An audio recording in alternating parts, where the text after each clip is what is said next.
What happened to you? Wendell whispered when Harvey reached the bottom of the lawn. I thought we were meeting at midnight. I got waylaid, Harvey said. He'd intended to tell Wendell what had just transpired, but his friend was obviously nervous enough without being told about Lulu's fate. Harvey slipped the 3 survivors of the Ark into his pocket and resolved only to speak of the encounter when he and Wendell were safely away from the terrible place. Just one thing stood between them and that ambition, the wall of mist.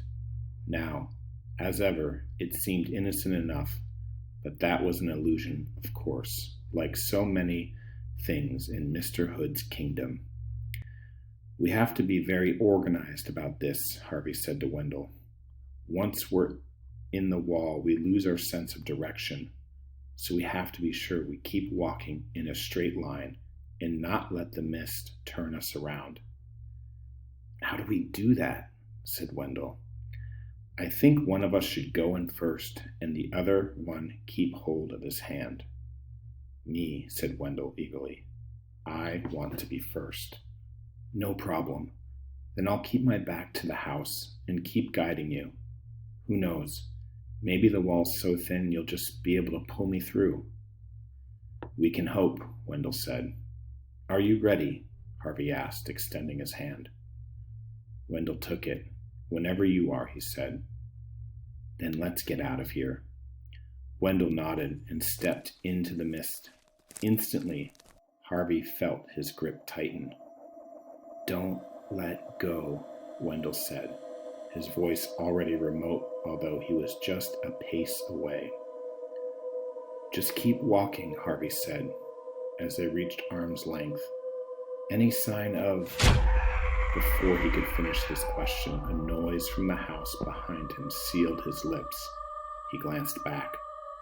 The front door was open, and a light was burning in the hall, throwing into silhouette the figure rushing down the porch steps. It was Mrs. Griffin. The noise he heard was not from her lips, however. Nothing human could make such a din. He saw Mrs. Griffin glance up towards the roof as she hurried down the lawn and followed her gaze, saw the noisemaker rising against the stars. He knew its name, even though he couldn't see its face. Hood had 4 servants, and he'd met only 3, Rictus, Jive, and Mar. Here was the 4th, Karna, the tooth stealer. Karna, the devourer. Karna, the beast Mrs. Griffin had hoped Harvey would never meet.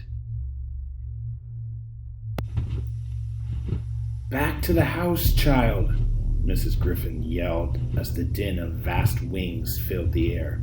Quickly, quickly! Harvey pulled on Wendell's arm, yelling at him as he did so, but Wendell had a whiff of freedom in his nostrils and wasn't about to give it up. What are you waiting for? Mrs. Griffin yelled. Get away from there, or it'll take off your head. Harvey glanced up at the swooping beast and knew this was no lie. Karna's jaws were wide enough to snap him in half with a single bite. But he couldn't leave Wendell in the mist. They'd begun this adventure together, and that was how they would finish it, dead or alive. He had no choice but to step into the mist himself and hope that Wendell had snatched a glimpse of the world outside and could pull him through to the street. As he took that step, he heard Mrs. Griffin say something about leading the way. Then he was blinded by the chill of the mist, and the sound of her voice became a garbled whisper. Karna's shrieks were not so hushed, however. They pierced the murk, skewering Harvey's thoughts the way its teeth would skewer his head if the beast caught up with him. Wendell, Harvey yelled, it's coming for us. He caught a glimpse of a figure up ahead of him, then of Wendell's face, smeared by the mist, turning to say, There's no way out. There has to be. I can't find it, Wendell said, his reply almost drowned out by the din of Karna's shrieks. Harvey glanced back the way he'd come, more afraid not to know how close the creature was than to see it, however terrifying the sight. A swirling veil of mist swirled in front of him, but he glimpsed Karna's form as the beast descended. It was the most monstrous of the brood, its skin rotted and stretched over barbed and polished bone, its throat a nest of snaky tongues, its jaws set with hundreds of teeth. This is the end, Harvey thought. I've only been alive 10 years and 5 months, and I'm going to have my head bitten off. Then, from the corner of his eye, a strange sight, Mrs. Griffin's arms reaching into the mist and dropping Blue Cat to the ground. He's got a good sense of direction, Harvey heard her say. Follow him, follow him. He didn't need a second invitation, nor did Blue Cat. Tail up, it padded off, and Harvey hauled on Wendell's arm to drag him in pursuit. The cat was quick, but so was Harvey.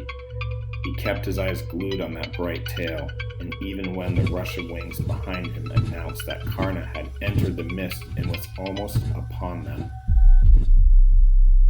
2 strides, 3 strides, 4, and now the mist seemed to be thinning. He heard Wendell whooping for joy. "The street," he yelled. "I see it." The next moment Harvey saw it too, the pavements wet with rain and shining in the lamplight. Now he dared to look back, and there was Karna, its jaws a yard from them. He let go of Wendell's arm and pushed his friend towards the street, ducking as he did so. Karna's lower jaw scraped his spine, but the beast was moving too fast to check itself, and instead of wheeling round to scoop up its quarry, it flew on, out into the real world. Wendell was already there. Harvey joined him a moment later. "We did it," Wendell yelled. "We did it." "So did Karna," Harvey said, pointing up at the beast as it rose against the cloudy sky and turned to come back for them. "It wants to drive us back inside," Harvey said. "I'm not going," Wendell cried. "Never. I'm never going in there again." Karna heard his defiance, its blazing eyes fixed on him, and it came down like a thunderbolt, its shriek echoing through the midnight streets. "Run," Harvey said, but Karna's stare had rooted Wendell to the spot. Harvey grabbed hold of him and was about to make a run for it when he heard the beast's cry change. Triumph became doubt, doubt became pain, and suddenly Karna wasn't swooping, but falling, holes opening in its wings, as though a horde of invisible moths was eating at their fabric. It labored to climb the air again, but its wounded wings refused their duty, and seconds later it struck the street so hard it bit off dozens of its tongues and scattered 100 teeth at the boy's feet.